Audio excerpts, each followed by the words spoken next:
This is Optimal Health Daily, episode 1259. Don't make the perfect the enemy of the good, by Mark Fisher of MarkFisherFitness.com. And I'm Dr. Neal Malik, reading you some of the most popular health and fitness blogs out there, with permission from the websites, of course, and with a little bit of my commentary at the end. Now, we have a bunch of shows where we narrate articles for you. Just search for Optimal Living Daily wherever you're hearing this to find all of them. And with that, let's get right to it as we optimize your life. Don't make the perfect the enemy of the good, by Mark Fisher of MarkFisherFitness.com. The fitness industry is a magical land. It's filled with beautiful bodies, science-y words, otherworldly feats of strength, and fitness-obsessed compulsive disorder, or FOCD people. Now, I point this out lovingly, since I too once suffered from fitness-obsessed compulsive disorder. When you get really into training, it's easy to lose sight of the forest for the trees. In the beginning, an ignorant and blissful newbie can go to the gym and do the machines and see some results. But then, results plateau, and said newbie hits the interwebs. The interwebs prove to be a terrifying bounty of conflicting, strongly held opinions. And many of these opinions are based on tall tales, old research long ago debunked, and of course, yo, my cousin eats 2 quarter-pounders every 60 minutes and he's jacked, yo, anecdotes. Our newbie, who is now an intermediate-y in knowledge if not actual physical development, chokes on paralysis by analysis. Do I do Arthur Jones-style high-intensity training or conventional body part splits? What about high-frequency training? Myo reps? FST7? What if I want to lose fat and build muscle? Should I be taking nitric oxide? What if I lose a half gram of glutamine in my shaker when I'm taking my post-workout shake? Come here, newbie. You need a hug. I'm going to hold you gently, but firmly. Shh, shh. My advice is to continue to focus on the big rocks that will lead you to your best results. Eat soundly and train hard with a reasonable program.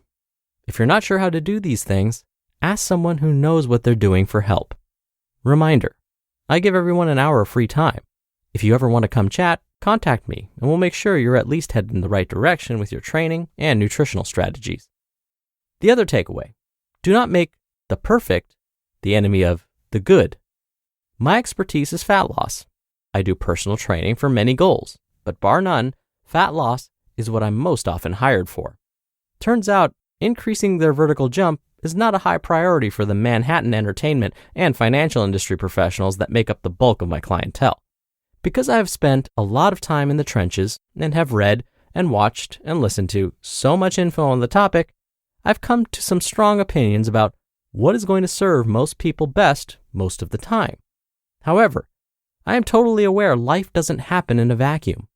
Each person is going to have different psychological and, frankly, physiological preferences, strengths, and weaknesses. Yes, I prefer resistance training at least twice a week to maintain muscle mass when training for fat loss. You hate resistance training? Great. Do it once a week. Is that optimal? Not in my opinion. Is it better than not doing it at all, or trying to do it the way I recommend and then giving up because you hate it? Yep. Don't make the perfect the enemy of the good.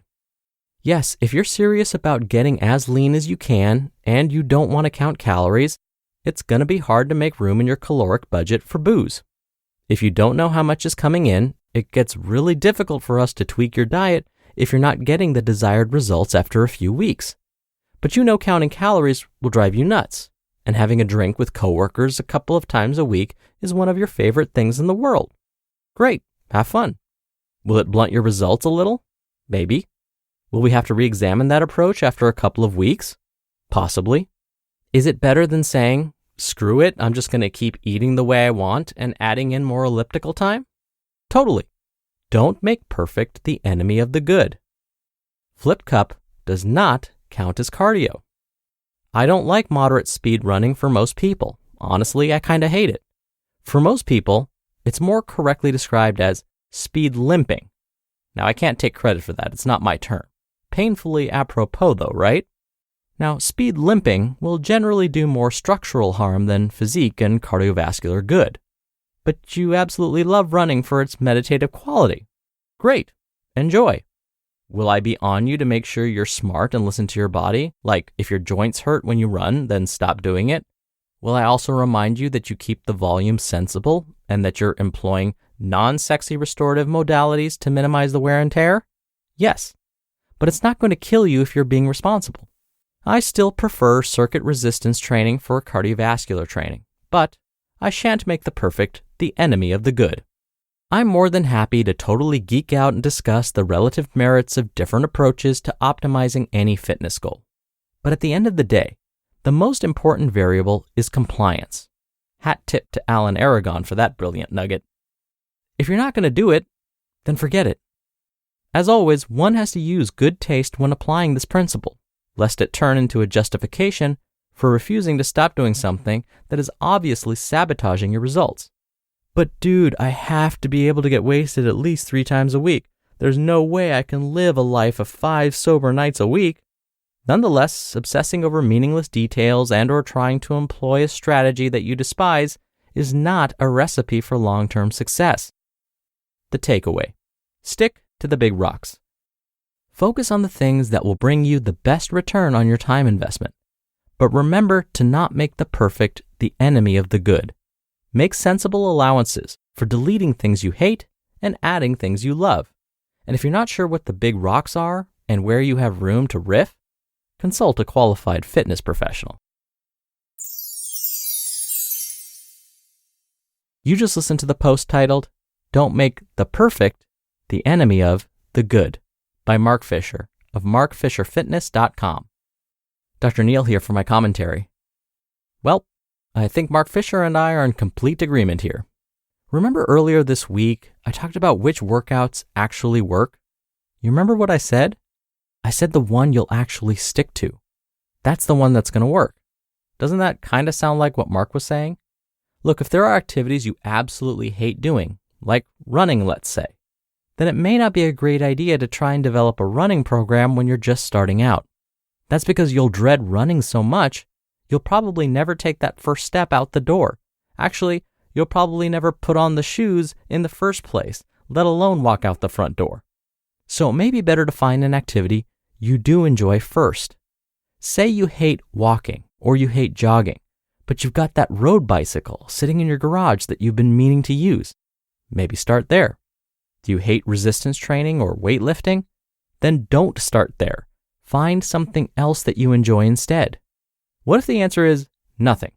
I enjoy no activities. Well, that's probably because you haven't found something you like yet.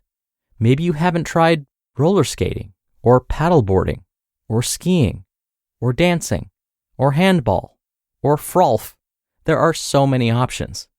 So, just as Mark Fisher said in his post today, don't worry about being perfect. Just start. All right, that'll do it for today. I'll be back here tomorrow for our usual Friday Q&A, so stay tuned for that, where your optimal life awaits.